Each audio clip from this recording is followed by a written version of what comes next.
ഇന്നത്തെ കഥയിലേക്ക് എല്ലാവർക്കും സ്വാഗതം.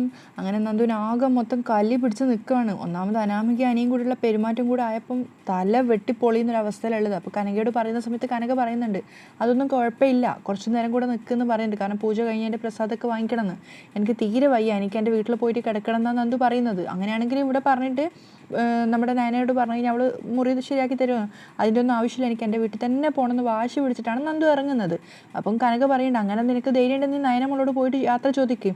നയന ചേച്ചിയോട് ചോദിച്ചാൽ നയന ചേച്ചി വിടില്ല നന്ദു പറയുന്നുണ്ട്. അപ്പം നിനക്കറിയാം ഒരു വീട്ടിൽ വന്നു കഴിഞ്ഞാൽ അവിടുന്ന് പറയാതെ ഇറങ്ങി പോകുന്നത് അത്ര മര്യാദ അല്ലാന്ന്. എനിക്കിപ്പോൾ ആരോട് പറയാൻ എനിക്ക് വയ്യ, എനിക്ക് തല വെട്ടിപ്പൊളിക്കാം, എനിക്ക് എൻ്റെ വീട്ടിൽ പോയേ പറ്റുമെന്ന് വാശി പിടിച്ചിട്ട് നന്ദു ഇറങ്ങി പോവാണ്.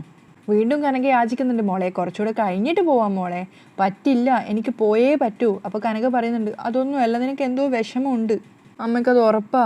അപ്പോൾ നന്ദു പറയുന്നുണ്ട് എൻ്റെ വിഷമം ഞാൻ പറഞ്ഞല്ലോ, ഒരു മനുഷ്യന് തലവേദന വന്നു കഴിഞ്ഞാൽ പിന്നെ സന്തോഷത്തോടെ ഓടിച്ചാടി നടക്കണോ? അതെ അമ്മ വിട്ടേ, ഞാൻ പോവുക എന്നും പറഞ്ഞിട്ട് നന്ദു അവിടെ നിന്ന് ദേഷ്യത്തോടെ ഇറങ്ങി പോവാണ്. കനകയാണെങ്കിൽ ഇനി എല്ലാവരോടും എന്ത് പറയുമെന്ന് ആലോചിച്ചുള്ള ഒരു ടെൻഷനെല്ലാം നന്ദുവിൻ്റെ പോക്കും നോക്കി നിൽക്കുന്നുണ്ട്. അതേപോലെ തന്നെ മുകളിൽ വെച്ചിട്ട് അനി പെട്ടെന്ന് ബാൽക്കണിയിൽ വന്ന സമയത്ത് നന്ദു അവിടുന്ന് ഇറങ്ങി പോകുന്നതാണ് കാണുന്നത്. അപ്പോൾ അവനിങ്ങനെ സ്വയം ചിന്തിക്കുകയാണ്, അയ്യോ നന്ദു എന്ന് ഇത്ര പെട്ടെന്ന് പോകുന്നേ, ആരോടും ഒന്നും പറയാതെ.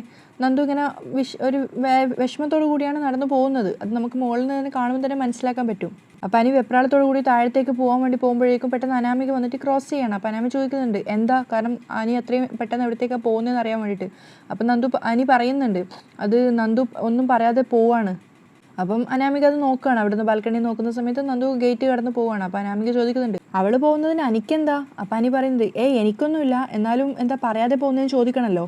അപ്പോൾ അനി വേഗം താഴേക്ക് പോകാൻ നോക്കുമ്പോഴേക്കും അനാമിക പിന്നെന്ന് വിളിക്കുന്നുണ്ട്, അനി എന്തിനാ ഇപ്പോൾ ചോദിക്കുന്നേ?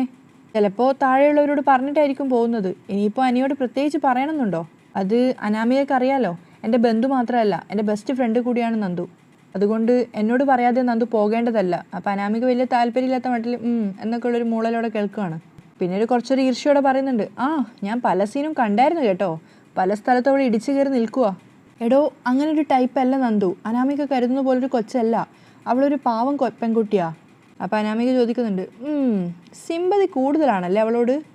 ഒരു രക്ഷയില്ല, അനി ആകെ കൂടെ പെട്ട് കിടക്കുകയാണ്. അപ്പോൾ അനി ചോദിക്കുന്നുണ്ട് എൻ്റെ ഫ്രണ്ടിനെ തള്ളി പറയാൻ എനിക്ക് പറ്റുമോ? അവൾ എൻ്റെ ബെസ്റ്റ് ഫ്രണ്ടാണെന്ന് ഞാൻ പറഞ്ഞല്ലോ, എന്തും തുറന്നു പറയാൻ പറ്റുന്ന എൻ്റെ ഏറ്റവും അടുത്ത നല്ല സുഹൃത്താണ് അവൾ.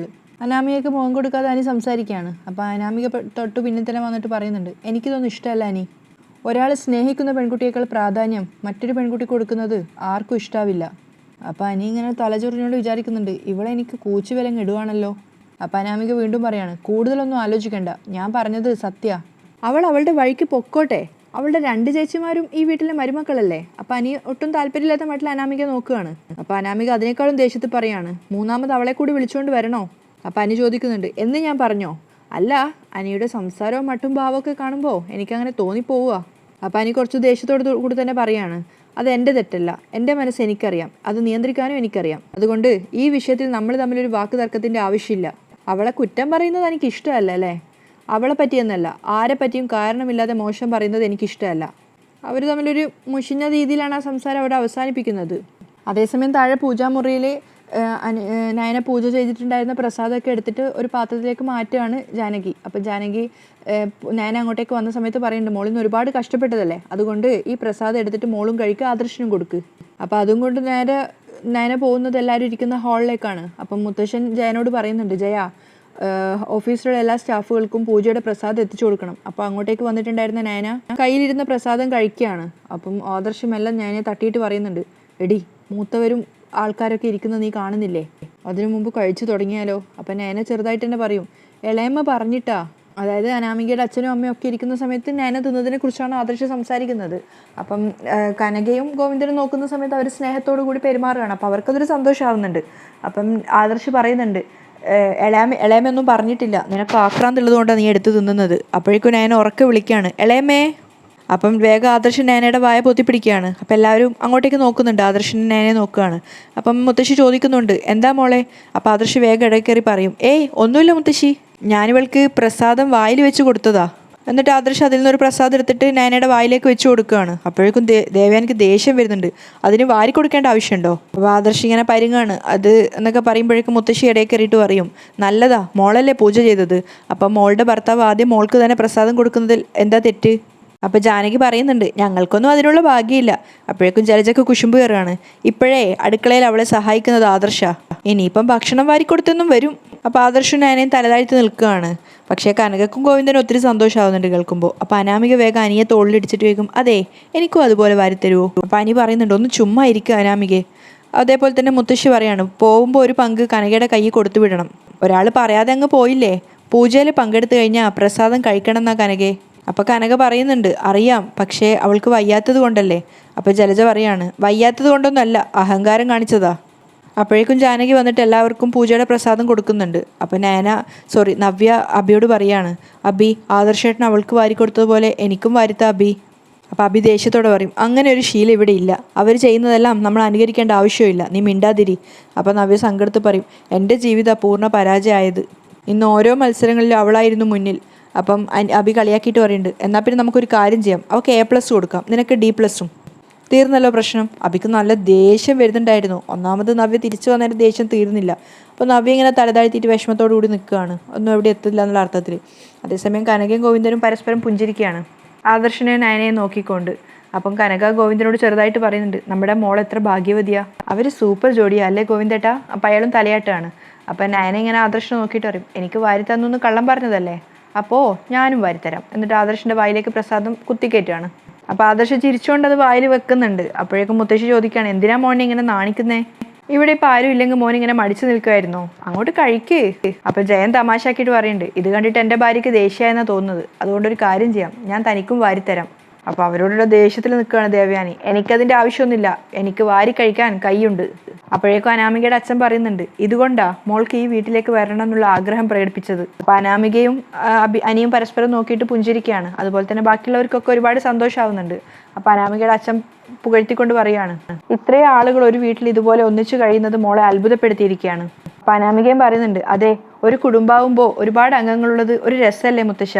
അതേ മോളെ, കൂട്ടുകുടുംബത്തിൻ്റെ ഒരു സുഖവും സന്തോഷവും ഉണ്ടല്ലോ, അത് മറ്റെവിടെയും കിട്ടില്ല, മൂർത്തിയും പറയുന്നുണ്ട്. മുമ്പൊക്കെ സഹോദരങ്ങളുടെ മക്കളൊക്കെ വന്നു കഴിഞ്ഞാൽ ആഴ്ചകളോളം ഇവിടെ നിൽക്കും. പക്ഷെ ഇപ്പോൾ ബന്ധുക്കളൊക്കെ ഓരോ വീട്ടിൽ കയറി ചെല്ലുമ്പോൾ അവിടെയുള്ളവർക്ക് ദേഷ്യ. TV മൊബൈലും ഒക്കെ നാടും വീടും ഭരിക്കാൻ തുടങ്ങി. അതിനെ തടസ്സപ്പെടുത്തുന്നൊന്നും ഇപ്പോൾ ആർക്കും താല്പര്യമില്ല. ഇപ്പം മനുഷ്യന്മാരുടെ ഏറ്റവും വലിയ ബന്ധുവും സുഹൃത്തും ഒക്കെ മൊബൈലാ. മക്കൾക്ക് അച്ഛനും അമ്മയും ഇല്ലാതെ കൂടപ്പിറപ്പുകളില്ലാതെയും ജീവിക്കാം, പക്ഷേ മൊബൈൽ ഇല്ലാതെ ജീവിക്കാൻ പറ്റില്ല. അയാളത് പറഞ്ഞതും എല്ലാവരും പൊട്ടിച്ചിരിക്കുകയാണ്. പക്ഷേ ആദർശ് പറയുന്നുണ്ട് പക്ഷേ ഞങ്ങൾക്ക് അങ്ങനെയല്ല മുത്തശ്ശ, ഞങ്ങൾക്ക് മുത്തശ്ശനെ കാണാതെ ആർക്കും ജീവിക്കാൻ പറ്റില്ല. അപ്പം അയാളൊന്ന് ദീർഘനിശ്വാസം എടുത്ത ശേഷം പറയുന്നുണ്ട് എല്ലാവരും എല്ലാവരുടെയും കൂടെ എത്ര കാലം ഉണ്ടാവുമെന്ന് പറയാൻ പറ്റില്ല. അതുകൊണ്ട് ഒരു കണക്കിന് മൊബൈലിനെ സ്നേഹിക്കുന്നതും തെറ്റല്ലെന്ന് പറയാം. അതാവുമ്പോൾ ഒന്ന് പഴകുമ്പോൾ വേറൊന്ന് ആ സ്ഥാനത്ത് വരുമല്ലോ. എന്നാൽ പഴകിയ മനുഷ്യൻ മണ്ണിനിടയിൽ കിടന്ന് ജീർണിച്ചു പോയാൽ പിന്നെ പകരം വെക്കാൻ പറ്റില്ല മോനെ.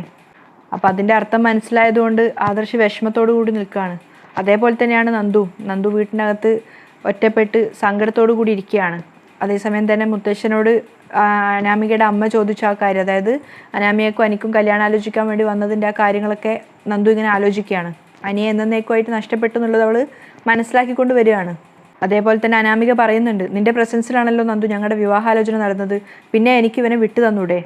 ആ വീട്ടിലിങ്ങനെ വിഷമം സഹിക്കാനാവാതെ ഒറ്റയ്ക്ക് ഇങ്ങനെ ചിന്തിച്ച് സങ്കടപ്പെട്ട് നിൽക്കുകയാണ് നന്ദു. അതേസമയം മൂർത്തി അനാമികയുടെ അച്ഛനോട് പറയുന്നുണ്ട് നാട്ടു നടപ്പനുസരിച്ച് ഞങ്ങൾ ആദ്യം വേണുവിൻ്റെ വീട്ടിലേക്ക് വരേണ്ടത്, പക്ഷേ ഇതിവിടെ നേരെ തിരിച്ചാണ് സംഭവിച്ചിരിക്കുന്നത്. പക്ഷെ അയാൾ പറയുന്നുണ്ട് പക്ഷെ അങ്ങനെ നോക്കുകയാണെങ്കിൽ സാറിൻ്റെ കൊച്ചുമോൻ ആദ്യം ഞങ്ങളുടെ വീട്ടിലേക്ക് വന്നിട്ടുണ്ടായിരുന്നത്. അപ്പോൾ അയാൾ പറയുന്നുണ്ട് എന്നിട്ട് അവർ അത് എന്നോട് പറഞ്ഞില്ലല്ലോ. അപ്പം അനാമിക പറയാണ് അത് ഞാൻ അന്ന് വന്നപ്പോൾ മുത്തശ്ശനോട് പറഞ്ഞായിരുന്നു. മോളപ്പം പറഞ്ഞു, പക്ഷേ അവിടെ വന്ന കാര്യം ഇവനല്ല എന്നോട് പറയേണ്ടത്. ഞാനൊരു പെണ്ണിനെ കണ്ടു, അവളെ എനിക്ക് ഇഷ്ടപ്പെട്ടു, ഞാൻ കെട്ടാൻ പോവാണ് എന്നൊക്കെ. അപ്പോൾ എല്ലാവരും അത് കേൾക്കുന്ന സമയത്ത് പൊട്ടിച്ചിരിക്കുകയാണ്. അപ്പം അനാമിക പറയുന്നുണ്ട് പിന്നെ ഒരു കാര്യം കേട്ടോ, ഞാൻ നിർബന്ധിച്ചിട്ടാണ് അനിയെ കൂട്ടിക്കൊണ്ടു പോയത്. ഇവൻ എല്ലാത്തിനും ഒരു തണുപ്പം മട്ടാ, കാര്യത്തോടെടുക്കുമ്പോൾ ഒരു പേടി പോലെ, ഒരു പക്വതക്കുറവ്. അപ്പോൾ വേഗം തന്നെ ജാനകി പറയുന്നുണ്ട് അതിനുള്ള പ്രായമല്ലേ ആയിട്ടുള്ളൂ മോളെ. അപ്പോൾ ദേവയാനി അനാമികയുടെ അച്ഛൻ്റെ അമ്മയുടെ മുഖത്ത് നോക്കിയിട്ട് ചിരിച്ചുകൊണ്ട് പറയാണ് അതെ, ഇളയ കൊച്ചുമോനായതുകൊണ്ട് ഇവനെ എല്ലാവരെയും കുറച്ച് കൂടുതൽ ലാളിച്ചു, അതുകൊണ്ട് തന്നെ ഇവൻ മുതിർന്നിട്ടും ആദർശനെ പോലെ പക്വതയൊന്നും കാണിച്ചിട്ടില്ല. അപ്പം മൂർത്തി പറയാണ് ഏതായാലും ഉടൻ തന്നെ ഞങ്ങൾ അങ്ങോട്ടേക്ക് വരുന്നുണ്ട്, അന്ന് വാക്കുറപ്പിക്കൽ നടത്താം, ഉടൻ തന്നെ ചടങ്ങും നടത്താം. എന്തു പറയുന്നു വേണു, അനാമികയുടെ അച്ഛനോട് ചോദിക്കുകയാണ്. അപ്പം അയാളും പറയുന്നുണ്ട് അത് മതി. അനാമികയൊക്കെ അത് കേൾക്കുമ്പോൾ ഒത്തിരി സന്തോഷമാവുകയാണ്. പക്ഷെ അനിയാണെങ്കിൽ പറ്റ ഡൗൺ ആയിട്ടാണ് നിൽക്കുന്നത്. അപ്പം മുത്തശ്ശൻ ചോദിക്കുന്നുണ്ട് നിനക്ക് എന്തെങ്കിലും പറയാനുണ്ടോ ജയ? അപ്പം ജയൻ പറയുന്നുണ്ട് അവർ പെണ്ണും ചെക്കനും കണ്ട് പരസ്പരം ഇഷ്ടപ്പെട്ടതല്ലേ, ഇപ്പം അച്ഛനും ഓക്കെ പറഞ്ഞ സ്ഥിതിക്ക് ഇനി ആരോടും ചോദിക്കേണ്ട ആവശ്യമില്ല. അപ്പം അനി അവസാനം ഘട്ടം പറയും അല്ല അത് പിന്നെ മുത്തശ്ശ നീ ഒന്നും പറയണ്ട, ഇവിടെ മുതിർന്നവർ തീരുമാനം എടുത്തു കഴിഞ്ഞു, അയാൾ അത് തടയാണ്. പിന്നെ പെണ്ണും ചെറുക്കനും തമ്മിൽ ഇഷ്ടമാണെന്ന് നിങ്ങൾ തന്നെ തെളിയിച്ചും കഴിഞ്ഞു. അപ്പം അനി ഒന്നും പറയാനാവാതെ ഇങ്ങനെ തലതാഴ്ത്തി നിൽക്കുകയാണ്. എനിക്ക് ആകെ കൂടെ എന്താ ചെയ്യേണ്ടതെന്ന് അറിയാത്തൊരവസ്ഥയിലാണ് അനി ഉള്ളത്.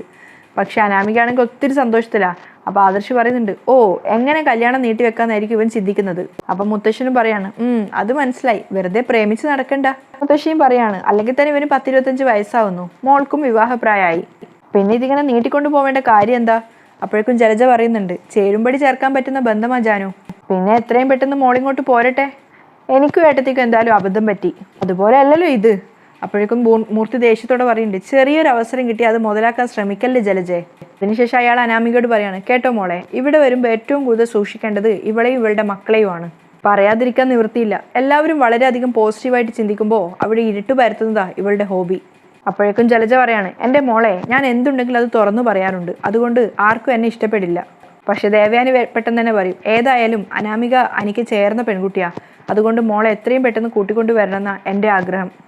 അനാമിക പുഞ്ചിരിച്ചുകൊണ്ട് നിൽക്കുകയാണ്. അപ്പം മുത്തശ്ശി പറയുന്നുണ്ട്, ഈ വീട്ടിൻ്റെ മൂത്ത മരുമകളാ, അവളും മുത്തശ്ശനും തീരുമാനം എടുത്തു കഴിഞ്ഞു, ഇനിയിപ്പോൾ അങ്ങോട്ട് വന്ന് വാക്കുറപ്പിക്കാം. അപ്പം അനാമികയുടെ അച്ഛൻ പറയുന്നുണ്ട്, ഇന്നത്തെ ദിവസം എനിക്ക് മറക്കാൻ പറ്റില്ല, ആദ്യമായിട്ട് വന്നതാണെങ്കിലും ഒരുപാട് ദിവസത്തെ പരിചയം തോന്നുന്നു. അനാമികയുടെ അമ്മയും പറയുന്നുണ്ട്, അത് ശരിയാ, ആദ്യമായിട്ട് വരുന്നവരെ സ്വന്തം കുടുംബത്തിലെ അംഗത്തെ പോലെ കരുതുന്നവർ അധികം ഉണ്ടാവില്ല. അപ്പം മൂർത്തി പറയാണ്, ഈ വീടിൻ്റെ രീതി അങ്ങനെയാ, ഈ വീടിന് യോജിച്ചവരെ ചേർത്ത് നിർത്തും, അത് പുറത്തുള്ളവരായാൽ പോലും. പക്ഷെ നിങ്ങളുടെ കാര്യം അങ്ങനെയല്ലല്ലോ, ഈ വീട്ടിലെ ഇളയ മരുമകളാവാൻ പോകുന്ന കൊച്ചുമോൻ്റെ കുടുംബക്കാരല്ലേ, അപ്പോൾ അതിൻ്റെ പരിഗണന നിങ്ങൾക്ക് തരണ്ടേ. അപ്പോൾ അവർക്ക് സന്തോഷമാവാണ്. അതിനുശേഷം അവർ യാത്ര പറഞ്ഞിറങ്ങുകയാണ്. ജാനകി അനിയും യാത്രയാക്കാൻ വേണ്ടി പുറത്തേക്ക് പോകുന്നുണ്ട്. അവർ പോയതിനു ശേഷം ജലജ പറയുന്നുണ്ട്, അവൻ്റെ ജാതകം കൊള്ളാം, അതുകൊണ്ടാ ഇതുപോലൊരു പെൺകൊച്ചു വന്ന് ചേർന്നത്. അത് നാനയുടെ വീട്ടുകാർക്കുള്ള കുത്താന്നുള്ളത് എല്ലാവർക്കും അറിയുന്ന കാര്യമാണ്. യാത്ര പറഞ്ഞ് പോകാൻ നേരത്ത് കനക ഇങ്ങനെ നാനയെ നോക്കിക്കൊണ്ട് കരയാണ്. അപ്പം നാന കണ്ണീര് തുടച്ചുകൊണ്ട് ചോദിക്കുന്നുണ്ട്, എൻ്റെ അമ്മ എന്തിനാ കരയുന്നേ? അപ്പോൾ ഗോവിന്ദൻ പറയാണ്, സങ്കടം കൊണ്ടല്ല മോളെ, സന്തോഷം കൊണ്ടാ, ആനന്ദ കണ്ണീരാ. മോളുടെ ജീവിതം ഒരു പരിങ്ങലിലായിരുന്നു, എന്നാൽ ഇന്ന് പൂജയ്ക്ക് നേതൃത്വം നൽകിയത് പോലും മോളായിരുന്നു. ഇവിടെ എല്ലാവരും മോളെ അംഗീകരിക്കാൻ തുടങ്ങി. ഇതൊക്കെ കാണുമ്പോൾ ഏതൊരു മാതാപിതാക്കൾക്കും സന്തോഷമാവില്ലേ? അപ്പം നാനയും പറയുന്നുണ്ട്, ആദർശേട്ടൻ ഇപ്പം എന്നെ സ്നേഹിക്കാൻ തുടങ്ങി, അദ്ദേഹത്തിൻ്റെ ഹൃദയത്തിലാണ് അച്ഛൻ സ്നേഹമുള്ളത്. അത് ഒരുപാട് തവണ ബോധ്യപ്പെടുത്തി തന്നു ആദർശേട്ടൻ. പുറമേ ചൂടനായിട്ടൊക്കെ നിൽക്കുമെങ്കിലും ഉള്ളിൽ തട്ടിയുള്ള സ്നേഹമാണ് ആദർശേട്ടൻ്റെത്. അപ്പോഴേക്കും അങ്ങോട്ടേക്ക് ആദർശം വരുന്നുണ്ട്. കനക സ്നേഹത്തോടെ പറയാണ്, ആദർശ് മോനെ, അമ്മ ഒരു കാര്യം പറയട്ടെ, രണ്ടുപേരെ ഇങ്ങനെ കാണുമ്പോൾ മഹാദേവനെയും പാർവതിയും ഒരുമിച്ച് നിൽക്കുന്നത് പോലെയാണ് ഞങ്ങൾക്ക് തോന്നുന്നത്. അപ്പോൾ ആദർശും ഞാനേയും പരസ്പരം നോക്കി പുഞ്ചിരിക്കുകയാണ്. എൻ്റെ മോൾ ഈ വീടിൻ്റെ മഹാലക്ഷ്മിയാണെന്ന് ആദർശ് മോൻ്റെ മുത്തശ്ശി ഒരുപാട് തവണ പറഞ്ഞിട്ടുണ്ട്. അതൊക്കെ കേൾക്കുമ്പോൾ എന്തെന്നില്ലാത്ത ആഹ്ലാദമുണ്ട്. മനസ്സ് നിറഞ്ഞാൽ മോനെ ഞങ്ങൾ ഇവിടുന്ന് പോകുന്നത്. അപ്പോൾ ആദർശം വാക്ക് കൊടുക്കുകയാണ്, അമ്മയുടെ മോൾക്ക് ഇവിടെ ഒരു കുറവും ഉണ്ടാവില്ല, ഭർത്താവെന്ന നിലയിൽ എൻ്റെ ഭാഗത്തു നിന്ന് ഒരു വീഴ്ചയും സംഭവിക്കില്ല. ആ ഒരു ഉറപ്പ് ഞാൻ തരാം. അതുമാത്രം ഉറപ്പ് തന്നാൽ പോരാ. ഗോവിന്ദൻ പറയാണ്, മോളുടെ ചേച്ചിയാണ് നവ്യെങ്കിലും ഈ വീട്ടിലെ മൂത്ത പേരക്കുട്ടി ആദർശ് മോനാണ്. അപ്പം മൂത്താളുടെ ഭാര്യ എന്ന നിലയിൽ ഏട്ടത്തിയുടെ സ്ഥാനം മോൾക്കാണ്. അതുകൊണ്ട് നിങ്ങളുടെ കുഞ്ഞിനെ ഒരു ലാളിക്കാൻ എല്ലാവരും ആഗ്രഹിക്കുന്നത് പോലെ ഞങ്ങളും ആഗ്രഹിക്കുന്നുണ്ട്. അപ്പം ആദർശും ഞാനും പരസ്പരം ഇങ്ങനെ മുഖത്തോട് മുഖം നോക്കുകയാണ്. അല്ല, ആ ഒരു ഭാഗ്യം കൂടെ എത്രയും പെട്ടെന്ന് ഉണ്ടാവണം. അപ്പോൾ ആദർശ് മനസ്സിൽ വിചാരിക്കുകയാണ്, എൻ്റെ അമ്മയുടെ മുഖം മറന്ന് എനിക്ക് അങ്ങനെ ഒരു ഉറപ്പ് തരാൻ പറ്റില്ല. പക്ഷെ കനക പറയുന്നുണ്ട്, ഗോവിന്ദേട്ടാ, കുഞ്ഞുങ്ങളൊക്കെ അതിൻ്റെതായ സമയത്ത് ജനിച്ചോളും. ഇവരെ രണ്ടുപേരും ഇങ്ങനെ ഐക്യത്തോടെ കാണുന്നത് എൻ്റെ സന്തോഷം. കോടികളുള്ള വീട്ടിലേക്ക് മക്കളെ പറഞ്ഞയക്കണമെന്നാണ് ഞാൻ ഒരു സമയത്ത് ചിന്തിച്ചത്. ആ സമയത്ത് മണിമാളികയിൽ കഴിയുന്ന മക്കളെയാണ് ഞാൻ സ്വപ്നം കണ്ടത്. പക്ഷേ എനിക്ക് മനസ്സിലായി മോനെ, ഒരു പെൺകുട്ടിയുടെ ഏറ്റവും വലിയ സമ്പാദ്യം അവളെ സ്നേഹിക്കുന്ന സംരക്ഷിക്കുന്ന ഭർത്താവാണ്. അങ്ങനെയാവുമ്പോൾ ചെറിയൊരു കൂരയായാലും മതി. അപ്പോൾ പെൺമക്കളുടെ അമ്മമാർക്ക് അവരെ അമ്മയ്ക്കും അച്ഛനും അവരെ മനസ്സ് നിറഞ്ഞ് സന്തോഷിച്ച് കണ്ടിട്ട് പോവാം. ഇവിടെ ചിലരൊക്കെ പഴയ കാര്യങ്ങൾ മനസ്സിൽ വെച്ച് നടക്കുന്നവരാ, എന്നാൽ ഭൂരിഭാഗം പേരും എൻ്റെ മോളെ മനസ്സറിഞ്ഞ് സ്നേഹിക്കുന്നവരാ. അതുകൊണ്ട് ഇനി ഇടയ്ക്കിടയ്ക്ക് ഞങ്ങൾക്ക് ഇങ്ങോട്ട് കയറി വരാം. അപ്പോൾ ആദർശ് പറയുന്നുണ്ട്, എൻ്റെ അമ്മ വിളിച്ചത് കൊണ്ടാണ് അച്ഛനും അമ്മയും ഇപ്പം ഇങ്ങോട്ടേക്ക് വന്നത്. ഇനി അങ്ങനെയല്ല, വിളിക്കാതെ വരാം. ഇനി എപ്പോൾ വേണേലും അവിടെയുള്ളവർക്ക് ഇവിടെ വരാം, എത്ര ദിവസം വേണമെങ്കിലും ഇവിടെ താമസിക്കാം. അതാ ഞങ്ങളുടെ സന്തോഷം. അപ്പോൾ കനകയും ഗോവിന്ദനും പരസ്പരം മുഖത്തോട് മുഖത്തൊക്കെ ചിരിക്കുകയാണ്. പിന്നെ ആരോടും ഒന്നും പറയാതെ നന്ദു പോയതിലാ ഇവിടെയുള്ളവർക്ക് വിഷമം. അപ്പം ഞാൻ വേഗം പറയുന്നുണ്ട്, അത് തലവേദന ആയതുകൊണ്ട് ആദർശിട്ട് അവൾ പോയത്, എങ്കിലും ഒന്ന് പറഞ്ഞിട്ട് പോവായിരുന്നല്ലോ. അപ്പോൾ കനകയും ഗോവിന്ദനും വല്ലാതാകാണ്. അതിനുശേഷം അവർ യാത്ര ചോദിക്കുന്നുണ്ട്. എല്ലാവരോടും യാത്ര ചോദിച്ചതല്ലേ അല്ലേ? ശരി മോനെ. അങ്ങനെ അവരവിടെ നിന്ന് പോവാണ്. അപ്പോൾ ആദർശ് മനസ്സിൽ വിചാരിക്കുന്നുണ്ട്, എൻ്റെ മനസ്സിൽ എന്താ ഉള്ളതെന്ന് ഇവർ അറിഞ്ഞു കഴിഞ്ഞാൽ ഇക്കണക്ക് ഇവരുടെ ഹൃദയം നിന്നു പോവുമല്ലോ. നവ്യ മുറിയിൽ ഇരുന്ന് ഫോണിൽ എന്തൊക്കെയോ കളിച്ചുകൊണ്ട് ചിന്തിച്ച് ടെൻഷൻ അടിച്ച് ആകെ ഒരു വയ്യായിക പോലെ ഇരിക്കുകയാണ്. അപ്പോൾ ഹാളിലിരിക്കുന്ന എല്ലാവരോടായിട്ട് യാത്ര ചോദിക്കാൻ വേണ്ടി കനകയും ഗോവിന്ദനെയും കൂട്ടിയിട്ട് നയന വരുന്ന സമയത്ത് ജലജ കളിയായിക്കൊണ്ട് ചോദിക്കുന്നുണ്ട്, എന്താ പോകാറായില്ലേ? അപ്പം മുത്തശ്ശി ചോദിക്കുക, എന്താ നീ അങ്ങനെ ചോദിച്ചേ? അവരിവിടെ 2 ദിവസം നിൽക്കുവാണെങ്കിലും ഇവിടെ ആർക്കും കുഴപ്പമൊന്നുമില്ല. ഇന്നിനി പോണോ കനകേ? അയ്യോ, അത് പിന്നെ മോൾ ഒറ്റയ്ക്കല്ലേ അവിടെയുള്ളൂ, തലവേദനയായിട്ട് പോയതല്ലേ. പറഞ്ഞതുപോലെ ശരിയാണല്ലോ. പ്രസാദം എടുത്തിട്ടില്ലേ? ഗോവിന്ദൻ പറയുന്നുണ്ട്, മനസ്സ് നിറഞ്ഞാ പോകുന്നത്. ഇനി മോളെ അധികം അങ്ങോട്ടേക്ക് വരുത്താതിരിക്കാൻ ശ്രമിക്കാം. അതുകൊണ്ട് തന്നെ ഇനി വലിയ വർക്കൊന്നും ഏറ്റെടുക്കുന്നില്ല. അപ്പം മൂർത്തി പറയുന്നുണ്ട്, എടോ അതാ തൻ്റെ തെറ്റ്. മോളോട് ഞങ്ങളുടെ ജ്വല്ലറി ജോലി ചെയ്യാൻ പറഞ്ഞിട്ട് മോളത് കേൾക്കുന്നില്ല. അറിയാവുന്ന തൊഴിൽ ചെയ്യണടോ, അല്ലെങ്കിൽ ക്ലാവ് പിടിച്ചു പോവും. നമ്മളൊരു മോട്ടർ ഉപയോഗിക്കാതെ വെച്ചാൽ അത് തുരുമ്പെടുത്തു പോവില്ലേ? അതുപോലെ തന്നെയാണ് മനുഷ്യരുടെ കാര്യത്തിലും. ദൈവം തന്ന കഴിവ് ഇടയ്ക്കിടയ്ക്ക് ഉപയോഗിക്കണം, അല്ലെങ്കിൽ അത് മറന്നു പോവും. അപ്പൊ കനക പറയുന്നുണ്ട്, അത് പിന്നെ മൂർത്തി സാറേ, ഇവിടെ വന്ന് എൻ്റെ മോളും മരുമോനും സന്തോഷത്തോടെ ജീവിക്കുന്നത് കാണുന്നത് എൻ്റെ മനസ്സിനൊരു സന്തോഷമാണ്. ഇതിനപ്പുറം ഞങ്ങൾക്കൊന്നും വേണ്ട. അപ്പൊ ദേവയാനി ചോദിക്കാണ്, അല്ല നിങ്ങളുടെ മൂത്ത മോൾ എവിടെ? അപ്പൊ ജലജ പറയാണ്, അവൾക്ക് അവളുടെ അച്ഛനും അമ്മേനെ യാത്രയാക്കാനൊന്നും നേരെയില്ല. അവൾ അവളുടെ കാര്യം നോക്കി ജീവിക്കുകയാണ്. എല്ലാവരും അങ്ങനെ തന്നെ, പക്ഷെ ഒരാൾക്ക് കുറച്ചുകൂടി ആൾക്കാരെ കയ്യിലെടുക്കാൻ അറിയാം, അത്രേ ഉള്ളൂ. നേനെ കളയെ കൊണ്ട് പറയും. അപ്പൊ മൂർത്തി ദേഷ്യത്തോടെ പറയുന്നുണ്ട്, ഇവിടെ ആരെയും കയ്യിലെടുത്തിട്ടില്ല. ഇന്ന് പൂജ നടക്കുന്ന സമയത്ത് മോൾ ഒരുപാട് മന്ത്രങ്ങൾ ചൊല്ലി, ഭക്തിഗാനം ആലപിച്ചു. അതൊക്കെ നിന്നെ കൊണ്ട് പറ്റുമോ? മുത്തശ്ശിയും പറയാണ്, ആ പൂജാമുറിയിൽ വന്ന് ദൈവങ്ങളോട് കൈകൂപ്പി വേണ്ടാത്ത കാര്യങ്ങൾ പറയാനല്ലാതെ ഇവളെ എന്തിനു കൊള്ളാം. ജലജ അത്രയും പരിഹസിച്ചുകൊണ്ടാണ് അവർ സംസാരിക്കുന്നത്. അങ്ങനെയാണ് ഇന്നത്തെ എപ്പിസോഡ് അവസാനിക്കുന്നത്. അപ്പോൾ നാളത്തെ എപ്പിസോഡിൽ കഥ എന്തൊക്കെയാണ് സംഭവിക്കുന്നത് നമുക്ക് കാത്തിരുന്ന് തന്നെ കണ്ടു നോക്കാം. അത്യാവശ്യം നല്ല തിരക്കിലാണ്, ഒരു ഹോസ്പിറ്റൽ കേസിലൊക്കെയാണ്. അപ്പോൾ എന്തായാലും നാളത്തെ കഥയായിട്ട് വീണ്ടും കാണാം. അതുവരേക്കും ബൈ.